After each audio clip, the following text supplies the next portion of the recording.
In the next 2 days, the year 2019 will be coming to an end. How has the year been for you? Well, ladies and gentlemen, I welcome you to the only show on TV that brings you the best of true Christian entertainment. This is the Sunday Group Show, and my name is Kwesi Keys.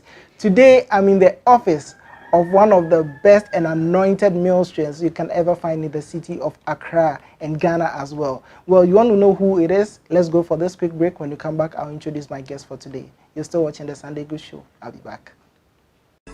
So what's with the citra and you make come for Sunny Gold Brown Sugar Mount. Sunny Gold Brown Sugar, yes, she know who run knife, fair, when you walk to a moon, attrition free. And a level no so dear. Yet the rabbi, no come as any bear, and more to send that in to me. Ofania was a shenumua. Rabba no a good money yet day, and a zippo so done what to be to move. Ufa cute sunua, and what's one moon and a level no so dear. Yet the rabbi, no come on. Ye sugar sticks in a so dear. What to me the show walk a bed? Yeah. I am my hotels and a restaurant for you now. Ubenya Sunny Gold Brown Sugar, a was supermarket bee. Freya one matru for so 0244 636322. Your website in Sudia, www.oxyindustries.com. Food and Drugs Authority at the Sunny Gold Brown Sugar adverti atum. Awesome sugar.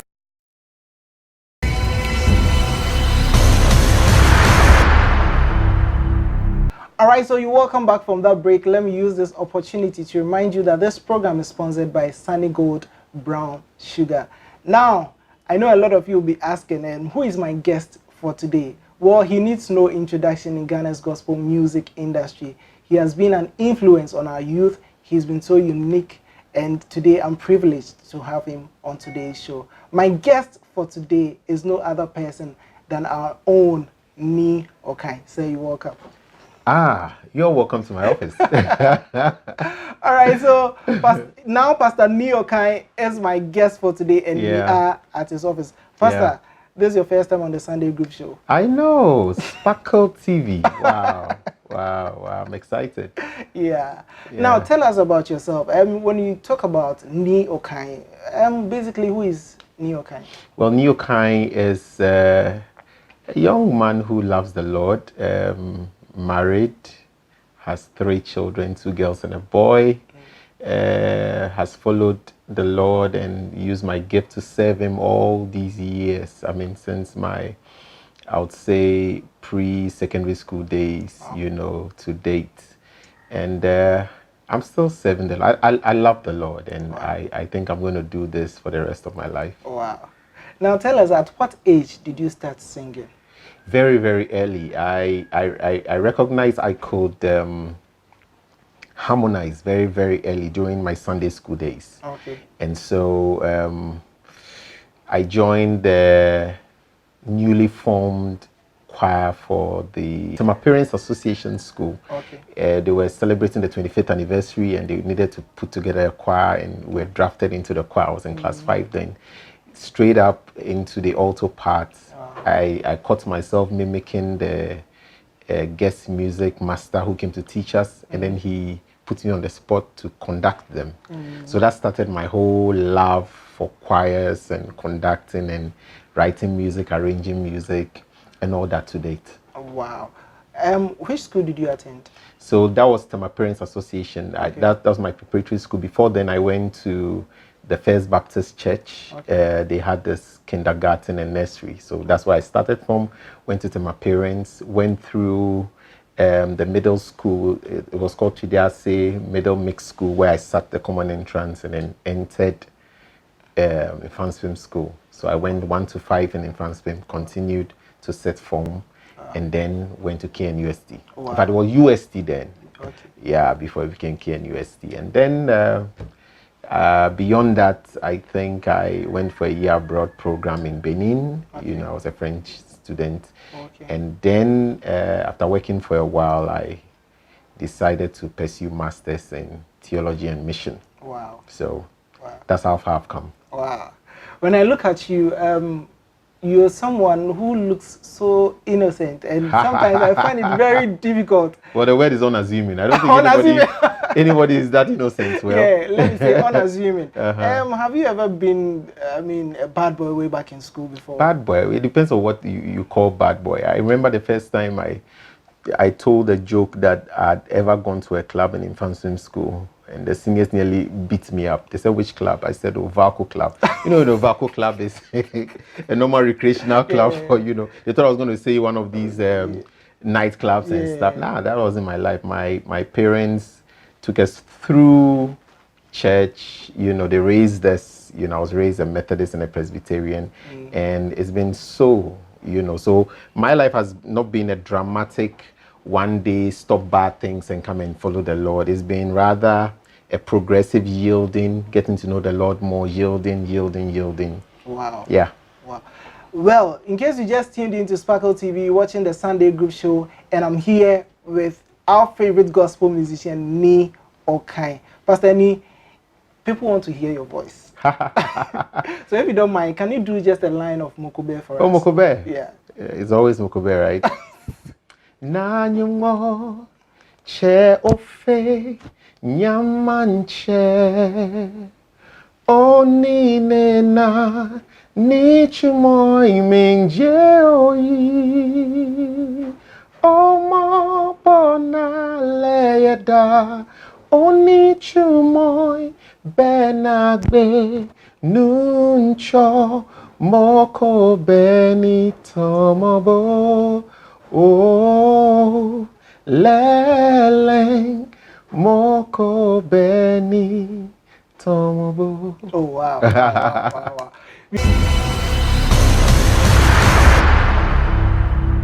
All right, so you're welcome back from that break, and you're still watching the Sunday Group Show right here on Sparkle TV.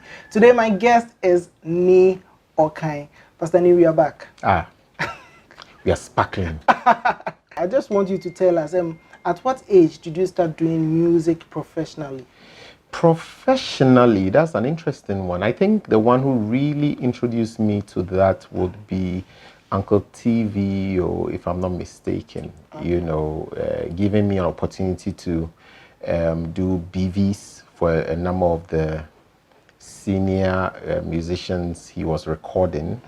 The CEO of Virtual Sounds, Nana. Okay. Nana also had a studio. He wrote a song and he wanted me to sing it, so I sang it, and then they took him to complete the song. So those were the early days. That I'll put that around 97, 98, my first year, second year period. And then when I came back from the year abroad program. The president of Popqua then, he's a very good friend of mine, Harold Beduado, said that, let's do an album, And I said, oh, really? So we got, all these wonderful songwriters together in Popqua. We set up a committee, and then we shortlisted and started working on the famous Onwa album. Wow. Even before you continue, I just love that album. Can you do a line of Onwa for us? Oh, this boy. Onya me yodo odo yesrunku ojana hinzi be wima. Cool. Wow. So we worked on this album, and whilst doing it, I dropped a few songs that I'd written. I was head of the committee, and yet I dropped my own song. And there was a group called That Project. What happened was that Pastor Joseph JB said, oh, we want to record some songs. And I said, well, there was a song I dropped from the Onwa collection, so we can try. So that very vacation, went to Gotibio's studio, and then Koda, myself, Graciela, now Pastor Ida, Pastor JB, and a whole load of us, Makafu, a lot of us, we got together and recorded the That Project album. We called it Brefier. Yeah. In fact, it was something else. When I came back, the Popqua people were angry. How do you drop your song and go and record it elsewhere? But I told them that no, they shouldn't worry. The Popqua album is going to be a blast, and to God be the glory, it was something else. So that ushered me into really recording. I remember when we were recording, one of the engineers who is late said that, I think you should record as an individual. I said, no way. I don't see myself doing anything. He said, no, he was so sure I should. I didn't really think so. Until I would say 2002, 2003, when I would go back to campus. I had finished them, but I'll go back to campus, go to the Popcorn album and all that. One of those trips, in STC, God gave me 10 praise songs. Wow. And that was a conviction for me that then I need to record. I'd been arranging songs, little one or two, but for the Harbour City Mass Choir and, other groups I was affiliated to. But then I was so sure that I needed to do this. So I called Koda and said, look, this is what the Lord has done. Wow. We called Joe Beecham. He had bought, a Pentium 2. Went to his sitting room. We put something together. He heard the song. He was like, oh, this is powerful. Let's work on it.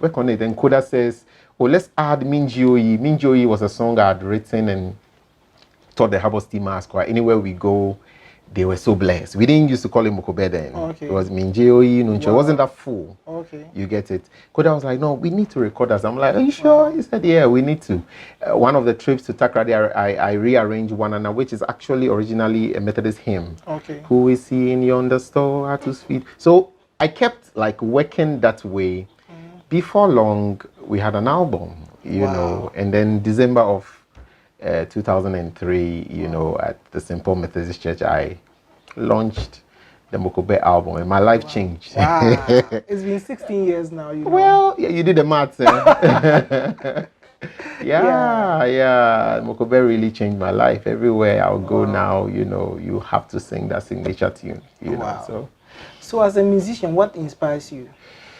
Well, good music, really. I mean, I love good music. When I hear anyone who is gifted, who can arrange, create, rearrange, like the Kirk Franklins, the John P. Keys, it just inspires me. Wow. And I can't wait to also put pen on paper to do something, Good music really, really, really inspires me. Do you listen to a lot of jazz music?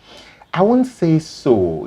That was my fight with Koda. Koda loves jazz, but I like choral stuff. I want to hear voices. I want to hear voices, and anything. But from classical all the way to ethno music. World music. Once voices are working, counterparty, whatever it is, I love it. It just works me. And I want to write, I want to create, I want to arrange, do anything for the Lord, really. Wow.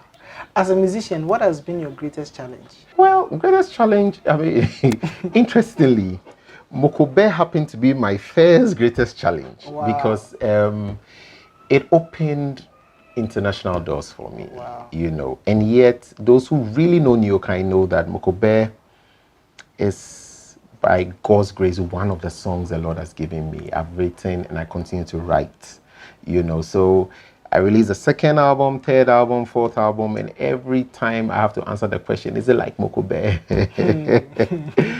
So the success of Mokobe has been a blessing, a great blessing, and yet a challenge because, there are people who are glued to Mokobe. They're like, they want to hear another Mokobe song. I had to grow to appreciate the fact that there's a Lord who has made it so. It doesn't mean that none of my other songs are good, but, first taste, But I would say also people not understanding what we do, especially as Christian musicians, there's a lot of re-education that needs to be done about who a Christian musician is. The people who should understand us the most are the ones who are mostly at loggerheads with us, the pastors. Now I'm one, so I understand. Because it's almost as if it can't be a career. It has to be a calling, and people can't take it as a full-time career and earn from it and take care of their families from it.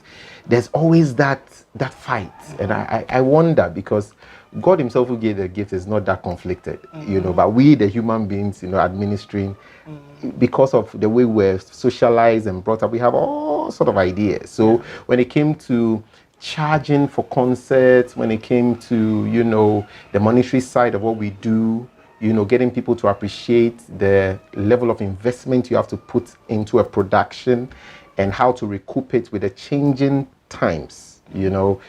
In these days, CDs don't even sell that much worldwide, not even Ghana, you know. And so how do artists live? By the gigs they have, the opportunities they go to minister and stuff like that, because the CDs don't sell that much anymore. Yeah. You know, but even prior to that, it was still a challenge for a lot of people. And so lack of understanding there, you know, has become a challenge for many, you know, called musicians. It's like they start because of the bad mouthing, you know, and stuff like that. They don't know whether to continue. And sometimes they also start with a lot of hopes, you know, and aspirations. But one of the lessons I've learned in this journey is that the battle is not to the strong. Wow. The race is not to the swift. It's the Lord that gives time and chance. Yeah. You understand? My first album was a hit. For some, I mean, the one who worked on my first album, Koda, who has been behind most of the great albums you hear, his first album wasn't that much of a hit. Not the second. People don't even know he had those albums. But now he's a mega musician. So some have it in the morning, some have it in the afternoon, some have it in the evening. And sometimes it can be a challenge for a lot of people. You get it? Especially if you had it in the morning like me, and then the afternoon is a challenge, evening is a challenge, you know, and it's like the morning is still taking you through everything. And then others who start morning, it didn't work, afternoon, it didn't work, and they even give up before the evening when perhaps God had planned that would be the breakthrough. So I think that a lot of people, they measure their lives with others. And that's where it becomes a big challenge, and they are not able to see through what God wants to do. But God has a unique plan for everybody. Wow. So I have turned this challenge rather into a learning curve where I get to encourage many musicians who come to me, look, I want to come out, I want to do this. I'm like, I just open up the whole thing for you and make you go back to the one who gave you the gift to find out where your place is. Otherwise, you might miss it. Sure. Or you might just get involved with everything that's going on and later regret certain actions that you've taken.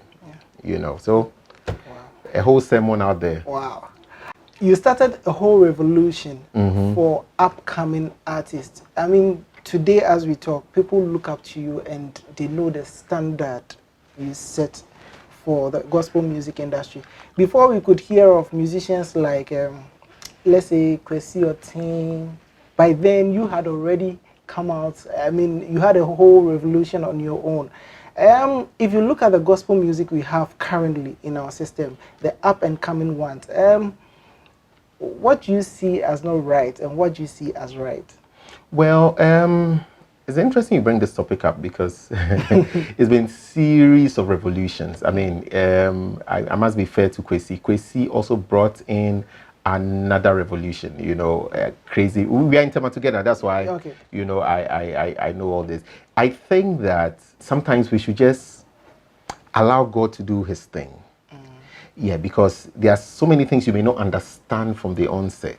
You know, certain things. For example, let me give you one. I haven't even told Kwesi yet. You know, when Kwesi started, he started this whole free download thing. Yeah. And it was a challenge for those of us who started a bit earlier than him, because we're already battling, you know, people ripping our music and stuff like, well, this free download thing.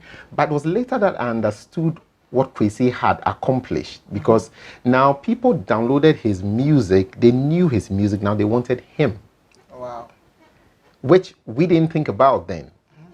You get it? And so right after Kwesi, you realize that a lot of people started releasing singles here and there and there. But before then, it was full albums and all that. So I think for every generation, there's something the Lord does based on the culture, based on the need, based on the people he needs to reach. And sometimes we shouldn't be too quick to box people or judge them. Just like the parable that Jesus told about somebody sowing wheat, and then an enemy went to sow tares. And in the morning when the husbandman said, oh, should I uproot the tares? Jesus said, no, don't uproot yet. You may uproot the good plants or the good seedlings as well. Allow them to grow. When they grow, you'll be able to tell clearly what the difference is. Yeah. And then you'll be able to, decipher. So I realized that there's so many things happening that sometimes we should be quick to listen and slow to speak. So that people can go through the full gestation period of what God is taking them through. Sometimes they don't even understand where some of the urges are coming from. But the Lord has a plan in all these things. Wow. One thing that we need to know is that we are not on our own. Wow. It is not a self nothing. I mean, it is God's agenda. And He counts us worthy to use at particular points in time for whatever He wants to. So if you don't understand something or it's a bit different from your way of doing things, be quick to listen, but slow to speak, so that you won't contradict yourself when later you realize what God is actually doing. So I think the young guys, don't be disheartened when the older guys don't understand you, but don't also rush in anything. Just be focused and do what you need to do. There's no point reinventing the wheel. There's no point committing errors that we've committed in the past. Don't see the older generation as competing with you. Look, it's a fallacy. There's nothing to compete about. Rather, see where you can stand on our shoulders and even do greater things. You understand? By just sharing your heart, sharing your heart and not quickly looking for the rewards. That's where I find a few challenges. The young guys are smart, they are savvy, but they want the rewards perhaps sometimes too quickly. But it doesn't really work that way. In any sphere, not just the Christians, it doesn't really work that way. You need to continue to solve problems, meet needs. Then the rewards will follow. Wow. Seek ye first the kingdom and its righteousness, and all other things shall follow. So don't be in a hurry to be headlining concerts. And no. You don't know the burden that comes with. It looks nice on the flyers that you post on social media, but the burden, trust me. So enjoy the fact that you can quickly come and do a song or two, wow people and go. It's the season. It prepares you. And as the Lord matures you and He gives you what you've been desiring, sometimes you get there and you realize that, do I even need this? But it's a journey. So I would say let's not be dismissive of new acts. Let's rather be interested in what they are contributing. That way we can help straighten them, so that they don't commit the same mistakes we committed along the way, And then you ask, Charlie, feel free. Just feel free. You are not in competition with anybody. Just feel free. Serve the Lord diligently, and you never know what the Lord will do with you. Wow. Serve the Lord diligently, and you never know what the Lord will do for you. Uncle Nee, I know you're now a pastor. For how many years now? Yeah, I think I've been functionally playing this role for quite a while, but increasingly there was a burden from the Lord to teach His people. So my main focus in this is to teach them the unadulterated word of God. We can all scream and shout ourselves hoarse about all that is happening within the body, but the Lord is not interested in criticisms. He's rather interested in people who obey His will and do what He wants them to do, regardless of what people think about it. It's about His agenda. And so in less than 2 years ago, I finally yielded. Trust me, it didn't come easy. I've been resisting this for years, but I finally yielded to begin what we call the I Church, but the full name is the International House of Virtue, here in Tema Community 11. For now, we meet in the evenings, because it has an interdenominational approach to it. And it's been fulfilling. After 1 year, I asked myself, why didn't I do that earlier? Because I was a little scared, how will I combine this with the music and everything. But I realized that when I abandoned myself to the Lord, He took care of the other things that I could even take care of myself. Wow. My next question, I don't know if I'm allowed to ask this question. I know you were a banker, right? So why did you abandon your work for for ministry full time? I mean, Well, not everybody can do this, especially if you have. I know you were occupying a managerial role, if I'm right. So why would a manager abandon his managerial role to take ministry full time? That was a heavy one. Don't you think so? I think in heaven there'll be a lot of whys to be answered. Why the Lord will call somebody at a particular time, He alone knows, you know. But I wasn't conflicted in any way when I knew it was time to yield. I've always considered myself as living in a glass house. You know, a glass house typically has artificially managed conditions for the plants to grow. But it's a different thing when the plant is transplanted into the open space where it can face the realities of the weather. You know, it's a different ballgame. Once you're in a glass house, you grow as far as the glass house permits. You know, so that is how I saw it. I was combining banking, and mine was even more PR because I was a corporate affairs manager for Stanchart for that period, you know, and the music. Effectively, I'd done interviews like we are doing here, explain to people how you can combine ministry and banking. But then the Lord had better plans. The Lord felt that it was time for me to launch into the deep. I didn't understand what I was going to do, trust me.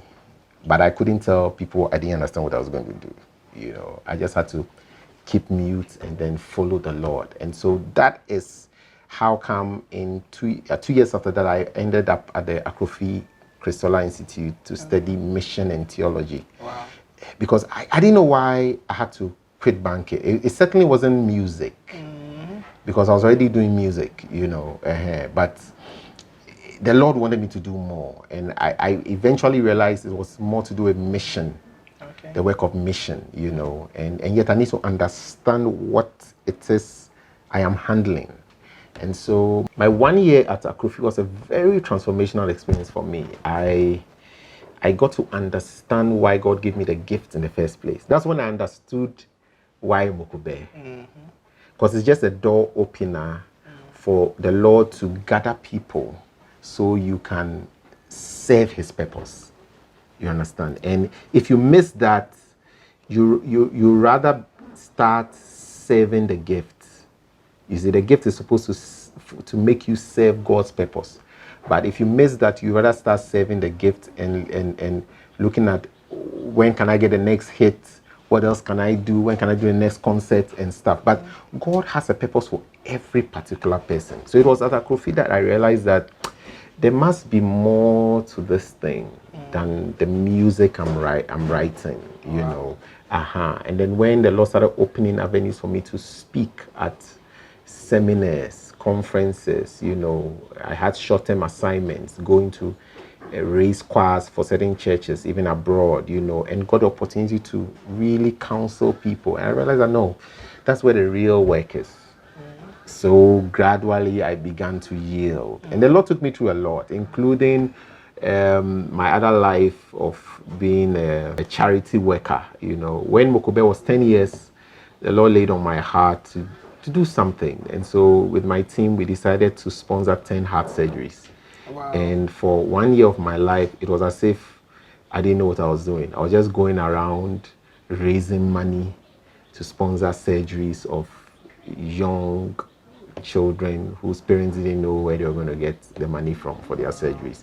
Not knowing, the Lord was just preparing me, teaching me the ministry of compassion, preparing me for the extra work He wanted me to do. That's when I began to understand the other face of the church. You can be in the church but not really know what the church is into. Yeah, sure. You understand? And so all these experiences have culminated in my yielding to pastor His flock. Wow. You get it? So now when people come to you, you have something to share. It's not just about researching, giving them rhema on Sunday. No. The Lord has taken you through a walk, a journey, and then you can shape destinies with that. You get me? People come to you and they leave, with a hunger for the Lord, and they live blessed, and they realize that they've come into contact with a man of God, it changes the whole paradigm. So that is the new me, really. Wow. Wow. All right, so in case you just tuned into Sparkle TV, this is the Sunday Groove Show, and my guest today is Pastor Nee Okai. Let's go for this video from Pastor Nee Okai. We'll be back. Okay, so you're welcome back. Let me use this opportunity to also inform the public that in case you want to invite Team Sunday Groove to come and cover your program, you can call us on 050-724-7294. 050-724-7294. Today I'm here with Pastor Nee Okai, and we're having an exciting chat. We're having a good time in his office. Pastor Nee, we are back. Ha! All right, so right now let's zoom into your album and your music ministry. How many albums do you have so far? This is the 7th album. Actually, you know, today I released the 7th album. Wow. So perfection, that's what they say. Wow. Wow. So what's the title of the album? Revive Us. Revive Us. Revive Us. We need a revival. Wow. So let's start from the first one. The first one was Mokobe. Mokobe. The second one was Worshipful. Worshipful. The third one. Hymns Unlimited. Fourth. Holy Writings. 5. Saving Hearts. 6. Yesuhi. Wow. Wow, wow. You did all these in 16 years. Yeah. So tell us, how do you feel as an individual when you sit down and you look at all these achievements? Well, achievements, pa. It just propels me to do more. Sometimes I'm conflicted because there are songs I have to nurture. I mean, I've already written them down, skeletal stuff, you know. And yet there are older songs of mine that have been neglected that I want to redo. And sometimes it's like a big challenge. So what I've decided to do, which I did on this 7th album, is to have a third of them from that old stock, you know, a third of them from the fresh new stock, and then others that are like the message for the now that the Lord wants me to put out. And I realized that it's such a healthy approach to even putting an album together, because I mean, there are songs people never knew were on Mokobe album because they never switched from that Mokobe song. You know, yeah. But all in all, it's a joy to hear choirs minister my song. You know, a song that the Lord, you know, gave through me. It's such a joy. Wow. Yeah. Wow. So let's talk about your current album, Revive Us. Where can we get some of these songs to buy? Is it online? Well, Revive Us was recorded live in Canada, actually. It's my first live recording outside the country. Wow. And God was really gracious to us. The team that worked on it, the people who donated, who supported, who drove the vision. I mean, it's a whole big story. But the Lord dropped the song Revive Us, you know, when I was returning from Canada last year. And I knew that then he wanted me to work on such an album. So I picked Revival, which I had released 2 years prior, and rehashed it for it. And then there was a Methodist hymn that says, "Revive thy work, O Lord." I put an Afrobeat twist to it, you know, and then certain songs that the Lord has given me over the years, which I've never recorded, you know, started making meaning now. Wow. And when I put everything together, went through with Koda, my technical producer, and then we sent to the guys in Canada, and we went there for the first rehearsal. I mean, I was so blessed. They had personalized the song. I mean, the spirit during the recording was something else. And that's why this album has almost all the videos, you know, recorded live, and it's powerful. Trust me, wow. It's just powerful. So you can find it across 40 online platforms: iTunes, Amazon, Deezer, Rhapsody, Sony Music, YouTube Music, Facebook Music. I mean, everywhere you want, you can get that. Wow. And because it was special, we also decided to come up with a limited, you know, edition copies that we can give out to our true patrons and all that. And since you are here, I can show you. Yeah, sure. There's this USB flash drive they call OTG. OTG means on the go.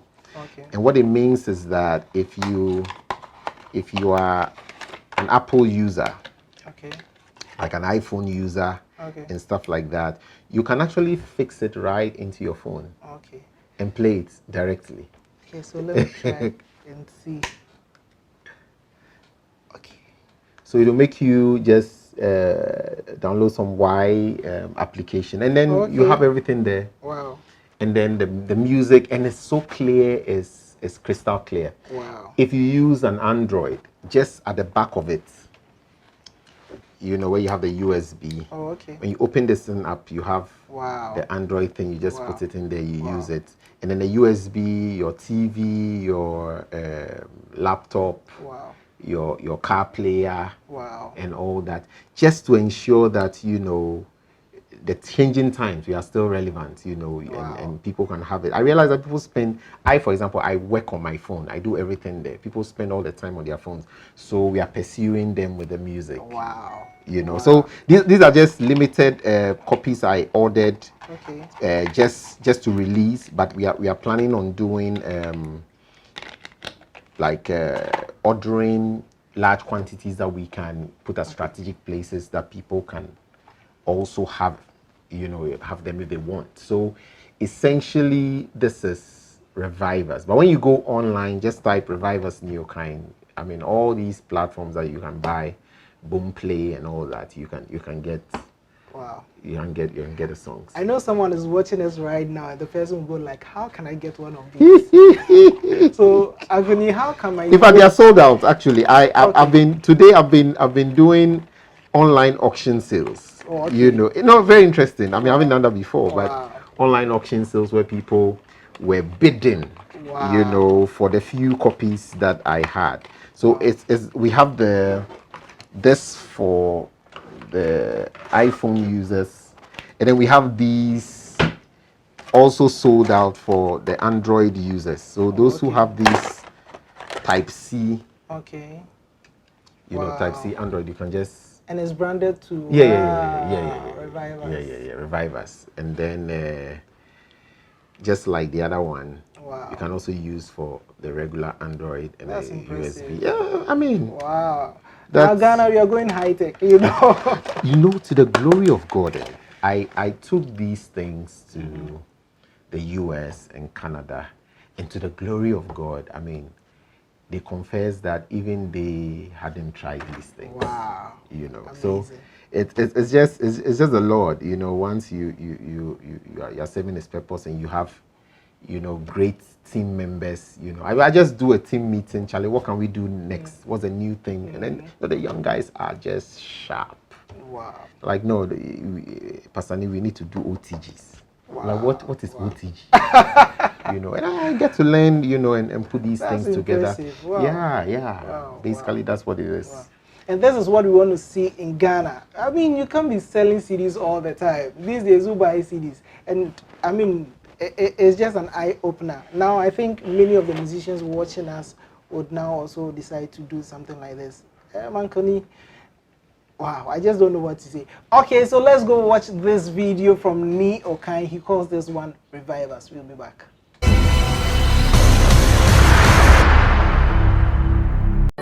If you must eat sugar, then I recommend Sunny Gold Brown Sugar. Sunny Gold Brown Sugar comes in 4 nice and attractive packages. Choose the bottle pack and you get a free spoon as well as a plastic shrink wrap label to keep insects away. Choose the sachet pack and you get a tough plastic package and a Ziploc. Choose the cubes in a bottle and you get a plastic shrink wrap. The sugar sticks are convenient to carry any day, anytime. Best for hotels and restaurants too. Sunny Gold Brown Sugar is available in supermarkets. Telephone 0244 636 322. Website www.oxyindustries.com. This advertisement has been vetted and approved by the FDA.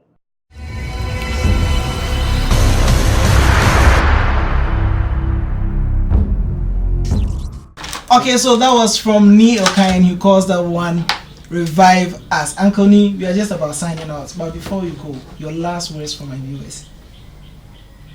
Well, for now, it's not my last words, but for now. Well, I think that it's such a blessing to be saved. You know, till you are saved, you haven't started living. In my life, it's been a blessing because at a point I decided to yield my life to the Lord, and now I follow His every lead, and that's why my life makes meaning. I don't make meaning from my albums or awards or anything, but the fact that I'm alive in Christ, it makes the most. So if you are listening to me for the very first time, I submit to you, try Jesus. Your life will never be the same. You may be great in your own way, you know, gifted, talented, you know, blessed, whatever it is, but until you meet Jesus, you'll still be chasing shadows. Meet Jesus and your life will not be the same again. Cheers. Wow, and these were the last words from Uncle Nee Okai. At this point, this is where we have to draw today's curtain, and I know you enjoyed every bit of today's interview. Today being the last Sunday in the year 2019, we want to say a very big thank you to our Lord Jesus Christ for giving us the grace to go through all these interviews this year. We want to say a very big thank you to you for watching the Sunday Groove Show, Sunday to Sunday to Sunday to Sunday. It's been nice coming your way with this program, and now I have good news for you. Some time back we brought a man on this program, a man of God, and he came to share with us his encounter about heaven and hell. I'm proud to inform the general public that we are bringing Prophet Kofi Annan again on the Sunday Groove Show in the month of January. So don't miss the Sunday Groove Show in the month of January. For every Sunday in the month of January, the Prophet is going to be on this show and he's going to share with us his experience about heaven and hell. It's been great coming your way once again with this program. My name is Kwesi Keys, and I'm going to see you same time next week for another exciting episode. Bye.